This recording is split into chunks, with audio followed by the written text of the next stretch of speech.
Okay. So మీకు అంతవరకు వెళ్ళలేరు కాబట్టి మీరు ఏదనుకుంటున్నారో అదే డైరెక్ట్‌గా పోస్ట్ చేసేస్తున్నారు. ఓన్లీ బ్యాక్గ్రౌండ్ మ్యూజిక్ తీసుకొని రొమాంటిక్ అయితే రొమాంటిక్, మోటివేషన్ అయితే మోటివేషన్ అలా రాస్తూ ఉన్నాను. సో మీ వైఫ్ సపోర్ట్ ఎట్లా ఉంది? వైఫ్ ఫస్ట్లో ఇబ్బంది పడింది. అంటే రొమాంటిక్గా ఉన్నాడు, లేడీస్ అట్రాక్ట్ చేస్తూ ఉంటారు, ఇబ్బంది పడతామేమో, ఎలా కామెంట్స్ వస్తాయని అమ్మాయి ఇబ్బంది పడేది.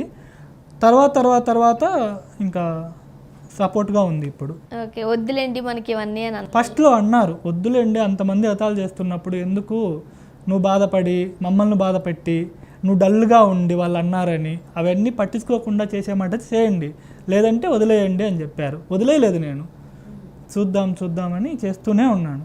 ఓకే. మెయిన్ రొమాంటిక్ పదాలు రాసినప్పుడు ఎక్కువ లేడీస్ ఫాలోయింగ్ ఉండేది, వాళ్ళ కామెంట్స్ ఉండేవి. ఎట్లా ఉండే జనరల్గా కామెంట్స్ చూసుకుంటారా? చూసుకుని చాలా మురిసిపోతూ ఉంటాను. లవ్ సింబల్స్ పెడుతూ ఉంటారు, ఈ ఫీల్స్ అన్నీ మేము చూసి ఎంజాయ్ చేస్తున్నామండి, మాకు తెలియని కూడా మీరు చెప్తున్నారు, చదువుతున్నప్పుడు మేము హ్యాపీగా ఫీల్ అవుతున్నాము అని కామెంట్స్ పెడుతూ ఉంటారు.